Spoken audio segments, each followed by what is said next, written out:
Hola, yo soy Jaime Greenberg y hoy voy a hacer la segunda parte de Yo abro el museo en casa.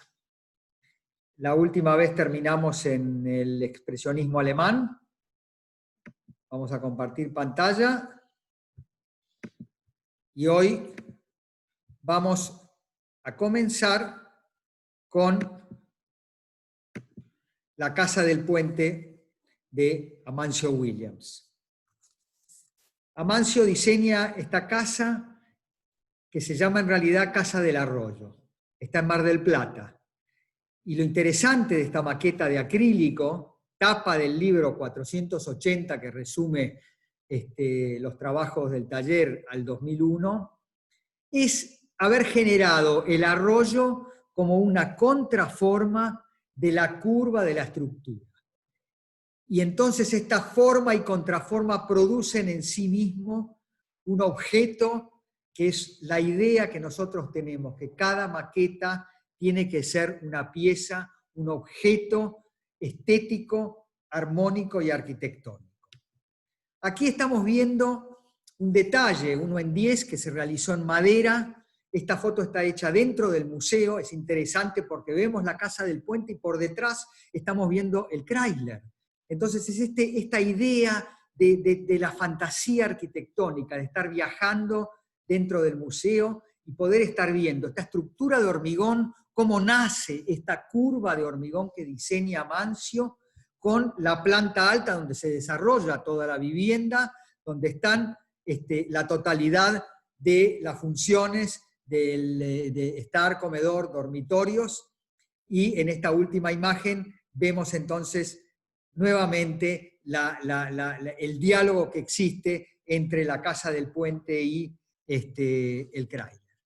Aquí estamos viendo otra obra de Amancio, es una torre de oficinas que diseñó para Berlín, para la posguerra, año 1946. La llamó edificio suspendido. Suspendido porque son unas patas de hormigón, de la cual tienen unos entrepisos estructurales cada 7 niveles. Y esos 7 niveles están colgados, por eso se llama suspendidos, y son metálicos. O sea que ya Amancio en esa época se imaginó una estructura mixta de hormigón y hierro.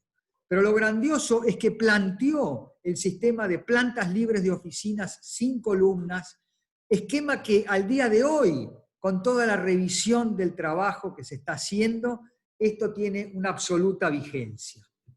Y por último, para terminar con Amancio, estas dos maquetas abstractas, diría yo. Por eso siempre nos manejamos entre la materialidad y la abstracción. Estamos viendo el corte del famoso paraguas que diseñó Amancio para la exposición de Bungay-Born en La Rural en el año 65, y abajo vemos la planta de esta cáscara de hormigón que diseñó Amancio. Por eso me parece tan interesante de qué manera se reflejó el pensamiento y el concepto a través de la abstracción. Ahora pasamos a Alvar Aalto. Alvar Aalto con estas maquetas de 27 por 27, que es una medida que usamos mucho al principio, para hacer una entrada violenta, feroz al arquitecto.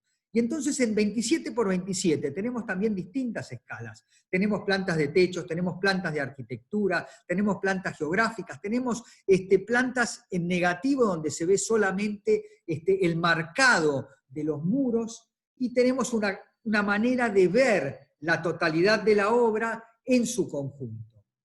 Y aquí ya estamos en la biblioteca de Viipuri, donde plantea ya su idea de la entrada de luz con estos lucernarios, esta secuencia que de alguna manera dibuja la luz en el interior. Y aquí nos metemos de lleno en esta idea de la inmaterialidad de la luz y que sin embargo construye el espacio.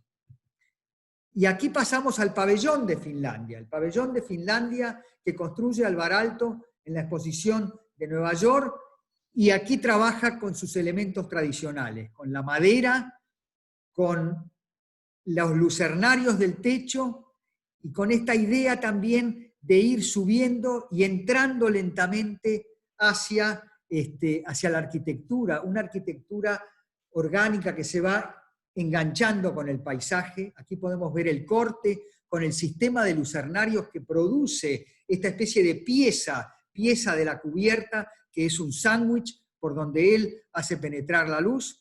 Y finalmente, para terminar con Alvaralto, esto que venía diciendo en la idea orgánica de diseñar, de generar un espacio. Esto es la Villa Mairea, al norte de Finlandia, es una residencia de verano, y es muy interesante porque esta planta en L define en medio del territorio un lugar que se caracteriza justamente por las funciones que van dando hacia ese espacio donde está la piscina, se completa con un espacio de vestuario justamente y sauna para la piscina. Y lo que es muy interesante, si vemos a la derecha, es la marquesina de entrada, o sea, plantea un espacio para ingresar a la casa. A partir de allí se entra y capaz podemos ver un biombo que hay allí, y ese biombo curvo de madera nos plantea el espacio de acceso, y desde allí empezar a recorrer esta L que propone Alvaralto, el maestro dentro de los grandes maestros en Finlandia. Aquí podemos ver finalmente, nuevamente, las maquetas de 27 por 27, donde se ve la secuencia de todas sus obras, y abajo alcanzamos a ver una maqueta desplegada, 1:50, de las 4 fachadas de la Villa Mairea. Es muy interesante porque en una sola pieza vos podés recorrer toda la casa en su longitud. Y pasamos a Niemeyer, o sea, volamos rápidamente de Finlandia a Brasil. Y fíjense, de Alvaralto, con su organicidad, también Niemeyer, cuando plantea la Casa das Canoas, se planta al lado de esa roca que vemos, que tan extraordinariamente lo contó en una videoconferencia en los 90, con la FADU, me acuerdo, y recuerdo haberle preguntado por la roca, y Niemeyer contestó con su cigarrillo en la boca y cerca ya de los 100 años, cómo la roca ingresaba dentro de la vivienda, y justamente la escalera bajaba. Aquí se puede ver la pieza que apoya el techo sobre esa forma absolutamente plástica, yo diría de alguna manera heredada de las pinturas de Le Corbusier, pero este concepto, ¿no es cierto?, casi pictórico, de una pieza absolutamente abstracta dentro del paisaje de San Conrado, en realidad apoyado sobre un basamento donde los dormitorios están abajo. Y fíjense cómo pasamos de la Casa das Canoas a la planta urbana de Brasilia. Es interesante porque el museo te permite ir viajando desde una escala de una vivienda hasta una escala urbana. El planteo, que en realidad lo hace Lucio Costa y lo convoca a Niemeyer, y plantea este eje monumental del cual después salen estas dos alas con todos los ministerios, pero la fuerza que tiene ese eje, y que a lo largo del tiempo se fue consolidando con los edificios de Niemeyer. Este es el Teatro de Brasilia, que proyectó Niemeyer con todo el sistema de cielos rasos, de escenarios móviles que suben y bajan. Esto es un teatro que proyectó Niemeyer en Le Havre, que es el centro cultural de Le Havre, y es muy interesante cómo Niemeyer lleva toda su plasticidad a esta rampa que va llegando y ingresa directamente en la planta alta. Aquí se ve, ingresa a la planta desde arriba del escenario y de allí se baja. Y la plasticidad la podemos ver no solamente en la forma de la envolvente, sino también en la curva del cielo raso que tenemos adentro.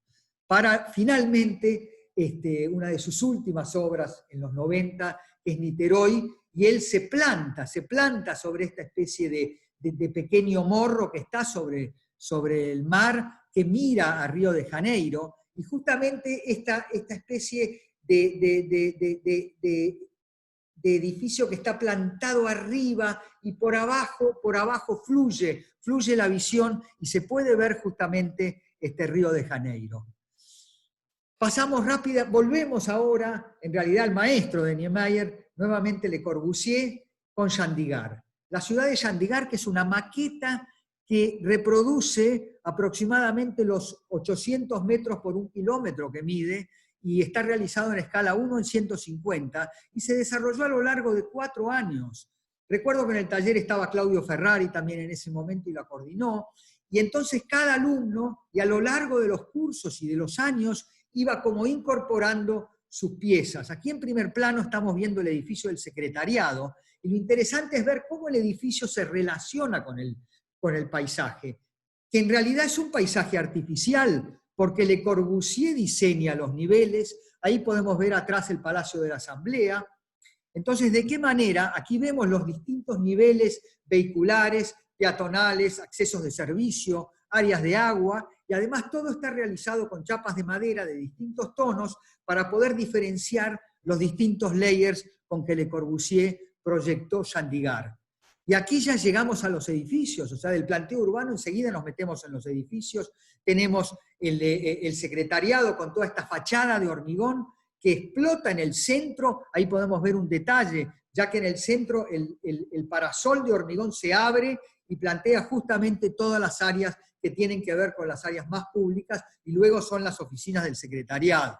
Aquí tenemos la terraza del secretariado, y más abajo estamos viendo la terraza de la unidad de Marsella. Esta idea de Le Corbusier, de la terraza jardín, tan necesaria hoy en medio de la pandemia, la terraza jardín que permite subir, y desde allí, como a partir de esa planta, que exista otra geometría, otra arquitectura, un poco como cuando miramos en Venecia, que Venecia tiene como una altura, y a partir de esa altura están las cúpulas de los distintos palacios y iglesias, y también plantea como ese nivel. Y yo creo que Le Corbusier se basó un poco en Venecia. No es casual el proyecto para el Hospital de Venecia. Esta sería la curva del parasol del Palacio de Justicia, y finalmente, para terminar con los edificios para Chandigarh, el Palacio de la Asamblea con esta planta en U, con todas las oficinas, y en el centro tenemos el maravilloso Palacio de la Asamblea, o sea, el edificio donde se reúnen los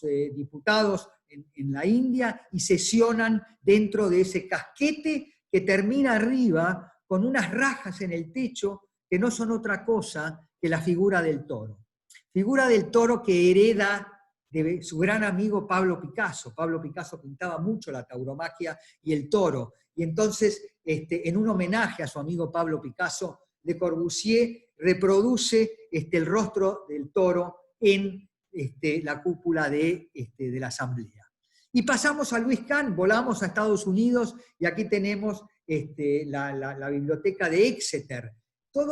Es como ir siguiendo las ideas de Le Corbusier, pero Louis Kahn es un tipo que se mete dentro de la luz, se mete dentro de los espacios y se mete dentro de los programas. Entonces, de alguna manera, Louis Kahn evoluciona sobre los conceptos de Le Corbusier. A mí me parece fundamental este espacio central al que balconean justamente todas las áreas donde están todos los anaqueles. O sea que uno, mientras está buscando los libros, está mirando a este espacio central vacío a través de estos grandes círculos, y este espacio central iluminado por esta cubierta de vidrio con esas vigas. Ustedes ven la altura de estas 4 vigas que están en el techo que sostienen justamente esta cubierta de vidrio.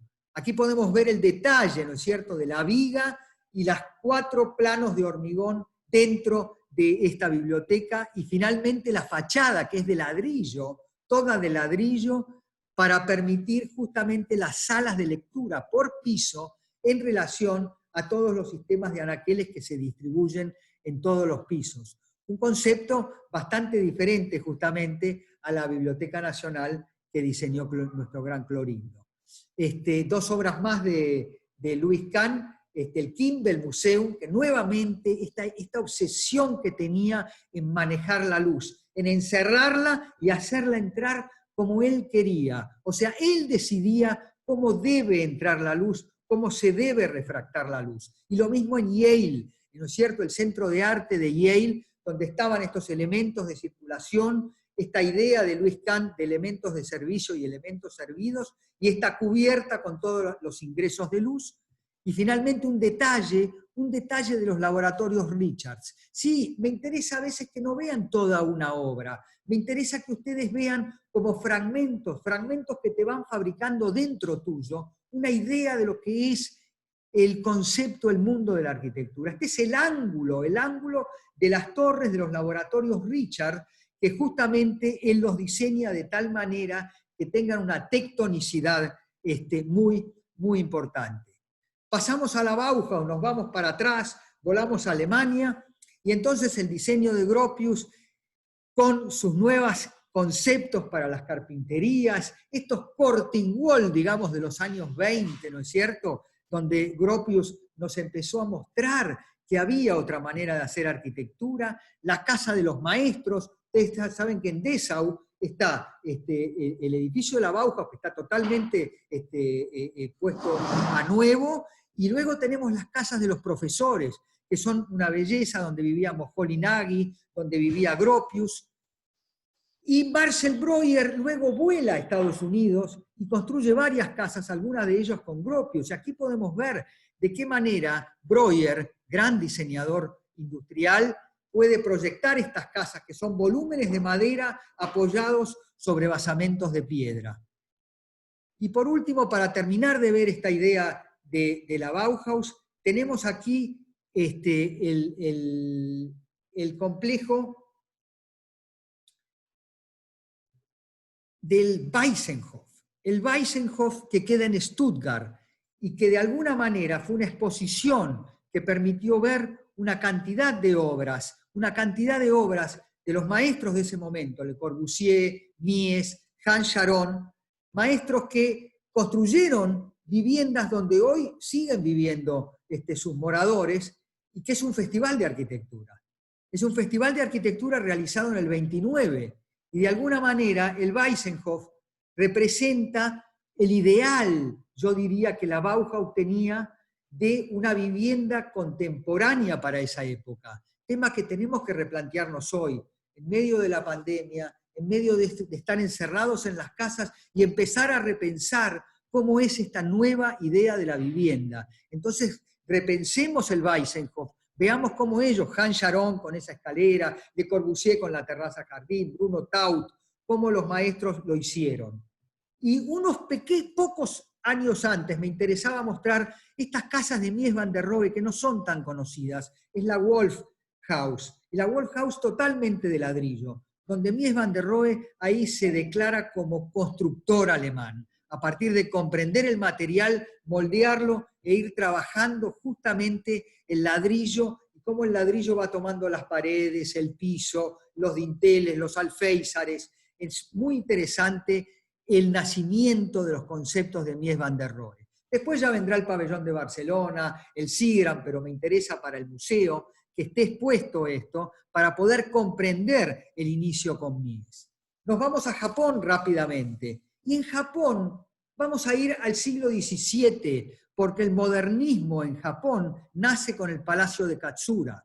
Y los grandes arquitectos contemporáneos, cuando dan sus conferencias, dicen, todo empezó en Katsura. Y el Palacio de Katsura plantea esta integración entre una arquitectura geométrica que se va trabando con los espacios verdes, con los lagos, los pequeños lagos, los distintos arrozales que hay en distintos niveles. Esto es una maqueta de acrílico donde se ven distintos layers. Me interesaba que, de vuelta, volver a los orígenes de una cultura, de una tradición, como en este caso Japón, para comprender justamente esta idea de la relación interior-exterior. Y entonces sí, ya nos metemos con Kenzo Tange y su primera obra, una biblioteca infantil en Hiroshima en los años 50, poco tiempo después de la tragedia de la bomba atómica, y Kenzo Tange viene con esta estructura que flota y la planta con esta forma perfecta. Aquí la podemos ver con todo el cristal y esta carpintería que diseña Kenzo, con un pórtico de acceso mucho más bajo, o sea, de alguna manera una noción clásica, ¿no es cierto? Como en San Pedro, cuando vos entrás más bajo y explota Miguel Ángel con todo el espacio central. Bueno, de la misma manera Kenzo Tange, por eso es un maestro del metabolismo y brutalismo japonés, diría yo, y es muy interesante, aquí podemos ver el corte, cómo él trabaja esta cáscara, cómo se abre con este apoyo central para permitir justamente la disposición de todo el mobiliario de esta biblioteca. Y ahora otra obra de Tange, que es la famosa catedral en Tokio. Fíjense la implantación en la ciudad de Tokio, el tamaño que tiene y la maestría de la forma, esta forma que diseña Kenzo Tange y que puede armar en realidad en esta cruz interiormente es un solo espacio que se va curvando hacia abajo y la luz le ingresa justamente del tajo entre estas 4 L's que no llegan a unirse. Es maravilloso poder visitar Tokio y visitar la catedral. Fíjense la escala que tiene la catedral en relación con las viviendas contiguas. Y aquí abajo en madera vemos un corte donde podemos ver justamente la escala interior. Fíjense los asientos y la altura que tiene y la curva esta que remata arriba. Y finalmente en Japón terminamos con Kurokawa, porque me parece que la escuela metabolista, que de alguna manera también toma los conceptos del Archigram, que eran de la misma época, me parece que hoy, en este momento, repensar la vivienda como cápsulas que se encastran, cápsulas modulares que se pueden fabricar en otro lado, en este caso el núcleo es de hormigón, y la escalera lo va recorriendo y los módulos se van encastrando. Edificio que estuvo a punto de demolerse, pero hubo una asociación a favor de este edificio, el edificio Nagakin se llama, y por suerte lo vamos a tener por muchos años más. Y por último, la última obra que me quiero despedir de ustedes es con Clorindo Testa. Clorindo diseñó, 2 obras, vamos a ver, El Banco de Londres, en la esquina de Bartolomé Mitre y Reconquista. Fíjense cómo se integra urbanamente con la fachada. O sea, es una obra definitivamente moderna o contemporánea para la época que él la construye, pero fíjense cómo se integra con la manzana, cómo consigue recomponer la piel de esta esquina y la recompone de esta manera totalmente porosa, y la diseña en realidad en base justamente a los esfuerzos estructurales. Clorindo tenía esta idea de siempre el pensamiento se relacione con la estructura, y entonces de esa manera él iba cavando las estructuras de hormigón donde no necesitaban estar. O sea, donde necesitan estar, está. Y donde no necesitan estar, porque no hay esfuerzos, él las sacaba. Y entonces todo esto, que en el fondo es un parasol, sin embargo tiene una fuerte componente estructural. Y a la derecha podemos ver una escultura de madera que Clorindo nos donó para el museo y que quedó realmente como una herencia de él para toda la historia del museo. Con esta imagen de Clorindo, de quien tengo un recuerdo muy, muy lindo, cuando tuve oportunidad de trabajar en un concurso con él, quiero decirles que ha sido un placer para mí haber estado invitado por la Sociedad Central de Arquitectos y poder brindarles a ustedes, abrir el museo en medio de esta pandemia. Hasta luego.